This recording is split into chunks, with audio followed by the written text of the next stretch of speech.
Bonjour, cette vidéo a été écrite le dimanche 16 mai 2021, un peu avant la réouverture des cinémas en France, donc vous m'excuserez si certains de mes propos peuvent parfois être en dehors de l'actualité, parce qu'avec ce qui se dit en ce moment et à la vitesse où les nouvelles fusent, on est sûr de rien. Ça va faire longtemps que j'ai rien posté ici et je reviens tranquillement en vous proposant une vidéo chill en attendant la sortie d'autres vidéos un peu plus concrètes. En réalité, ça va faire un petit peu plus d'un mois que je travaillais sur l'écriture d'une vidéo analysant un film de Denis Villeneuve, mais le manque total d'inspiration m'a fait mettre le projet de côté. À cause de ça, je suis tombé dans l'alcool et la drogue et c'était vraiment pas facile de m'en sortir, même si en vrai c'était plus la flemme qu'autre chose, et j'espère pouvoir reprendre ça un de ces quatre. En tout cas, on est en plein dans le mois de mai, et qui dit mai dit tante mai, et qui dit tante mai dit Spider-Man, qui dit Spider-Man dit film, et qui dit film dit cinéma. Alors que les salles obscures commencent à tranquillement rouvrir leurs portes après plus de 6 mois de fermeture, et ben on a un bon paquet de films qui attendent encore de voir le jour après avoir été repoussés maintes et maintes fois. Et c'est la raison pour laquelle je fais cette vidéo aujourd'hui, en vous proposant une petite liste de films les plus attendus à la réouverture des cinémas et qui mériteraient une certaine audience afin de soutenir les établissements. Ah, il faut savoir qu'il y en a un bon paquet qui de base étaient destinés à sortir en salle mais qui finiront plutôt sur des plateformes de streaming, et qu'il y en a également qui sont déjà sortis à l'étranger, donc qu'on peut facilement trouver en téléchargement. Bref, on part sur une petite liste de films et laissez-moi commencer par vous énumérer ceux qui sont disponibles depuis la réouverture des cinémas, à savoir le 19 mai avec Falling, la première réalisation de Viggo Mortensen qu'on a notamment vu dans Green Book et qui jouera ici le rôle d'un homosexuel s'occupant de son père qui ne semble pas vraiment accepter la sexualité de son fils. Et tout ça sera suivi de Slalom, un drame franco-belge sur une skieuse adolescente à qui on promet un bel avenir malgré l'emprise que son entraîneur peut avoir sur elle. Ça serait un peu comme si Hugh Jackman devenait le coach de Taron Egerton quoi. Et si le même jour vous avez envie de vous taper une barre plutôt que d'être comme ça dans votre siège, la comédie animée Tom et Jerry sera dispo ainsi que le film Mandibule, nouvelle réalisation de Quentin Dupieux dans laquelle on retrouve le Palmacho mais également Adèle Exarchopoulos et une mouche géante. Et pour vous présenter un dernier film sortant ce jour, je vous parlerai bien du Dernier Voyage, un film de Romain Quiro qui a su attirer mon attention avec une bande-annonce vendant plutôt bien ce film de science-fiction avec des allures post-apocalyptiques, des images plutôt jolies et une musique vraiment bien réalisée. C'est assez rare de voir des films de ce genre d'origine française et même si certaines personnes peuvent être sceptiques à l'idée de le voir arriver, un peu d'innovation ne peut pas faire de mal. On avance désormais un petit peu dans le temps avec The Father, un drame ayant remporté 2 Oscars dont celui du meilleur acteur par Anthony Hopkins et celui du meilleur scénario adapté puisqu'il s'agit de base d'une pièce de théâtre écrite par Florian Zeller qui en 2019 s'emparera d'une feuille et d'un stylo pour écrire aux côtés du Britannique Christopher Hampton une adaptation au cinéma. Je vous passe la liste de toutes les nominations et récompenses que ce film a obtenues, il y en a une sacrée dose, et vous pourrez retrouver Anthony totalement déboussolé le 26 mai. On rentre tranquillement dans le mois de juin, les beaux jours de l'été sous la chaleur, et ben laissez-moi vous refroidir avec la sortie de Conjuring 3 le 2 juin. À la différence des anciens opus, celui-ci n'est pas réalisé par James Wan qui semble se pencher sur d'autres projets à venir, mais par Michael Chase. Le film ici parlera encore de possession par le diable et... attendez, ça vous rappelle pas un certain clip de Lil Nas X où il vient twerker sur le diable? Ok, et pour rester dans l'horreur, on aura la suite de Sans un bruit, toujours réalisé par John Krasinski, qui sort le 16 juin 2021. J'avais beaucoup aimé le premier opus qui proposait un concept assez intéressant et que je vous conseille si jamais vous avez envie de voir autre chose que des films d'horreur classiques entre guillemets. Le même jour, on aura enfin la sortie de Sound of Metal, film réalisé par Darius Marder où Riz Ahmed joue ici le rôle d'un batteur qui deviendra bientôt sourd, ce qui risque de le contrarier un petit peu. Et pour le plaisir de vos yeux, vous pourrez retrouver le 23 juin une Emma Stone complètement perchée dans Cruella, un énième film en live action par Disney réalisé par Craig Gillespie, à qui on devait le très bon Moi Tonya. Mais malgré ça, je reste quand même assez déçu de voir un nouveau remake par Disney sortir au ciné, contrairement aux 2 films d'animation Raya et le Dernier Dragon et Luca qui sortiront ce même mois mais uniquement sur Disney+.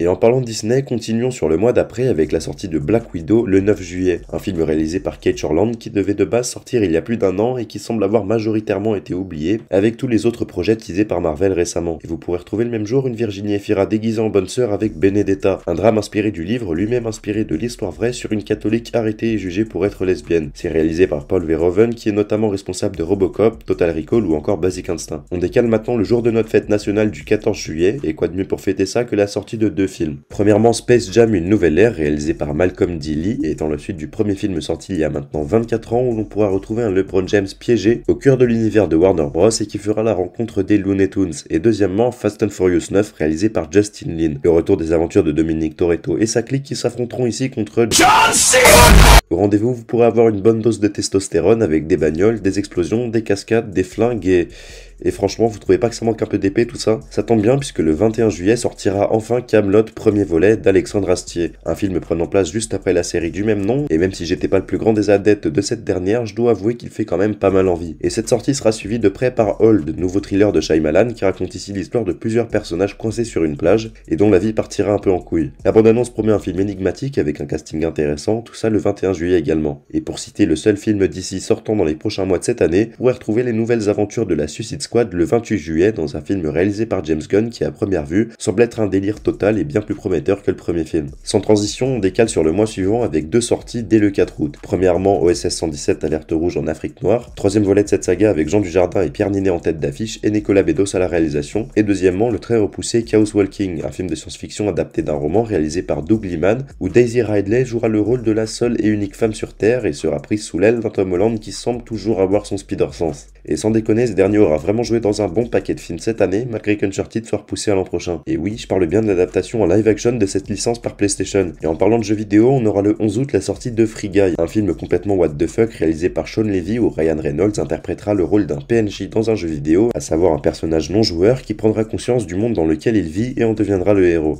Finalement, c'est un peu le rêve de n'importe quel passant dans GTA à force de se faire victimiser.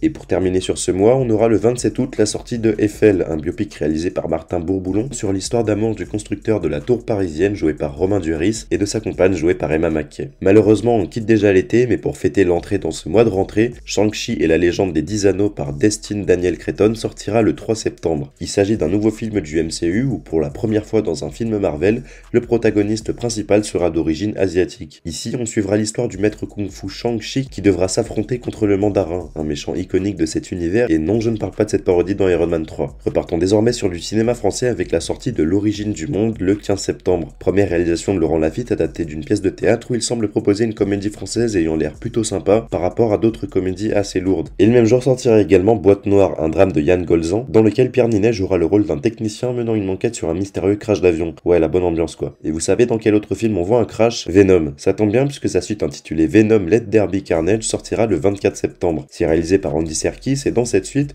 Tom Hardy devra affronter son rival, à savoir Carnage. Un trailer nous a même été révélé il y a peu de jours dans lequel on a pu voir un premier design du symbiote et franchement, ça a l'air plutôt réussi. Espérons juste que cette suite soit meilleure que le premier, mais honnêtement, c'est pas gagné. Rentrons désormais dans le mois d'octobre. Et personnellement, quand j'entends ce mois, je pense directement à Dune. Bon, c'est faux, en fait, je cherchais juste un moyen d'introduire ce film. Parce que oui, après avoir été repoussé je ne sais combien de fois, une date de sortie pour cette troisième adaptation du roman après celle de David Lynch et John Harrison est prévue pour cet automne, probablement au 1er octobre. C'est réalisé par le génialissime Denis Villeneuve avec un casting qu'on ne présente plus, à savoir Timothée Chalamet, Oscar Isaac, Josh Brolin, Zendaya, Rebecca Ferguson, etc. Et puisqu'on parle de films très attendus, pourquoi ne pas enchaîner sur Mourir peut attendre, réalisé par Kari Joji Fukunaga. Il s'agit du 5e et dernier film dans lequel Daniel Craig interprétera James Bond, mais il n'est pas seul puisqu'il y aura toujours Léa Seydoux à ses côtés, sans oublier Rami Malek dans le rôle du méchant. Et le 13 octobre sortira la nouvelle réalisation de Ridley Scott, The Last Duel. Aucune bande-annonce n'est disponible pour le moment pour ce film adapté d'un livre racontant l'histoire d'un chevalier français accusant son ami d'avoir violé sa femme. Sacrée amitié du coup. Et avec ça, on a un casting vraiment cool, à savoir Adam Driver,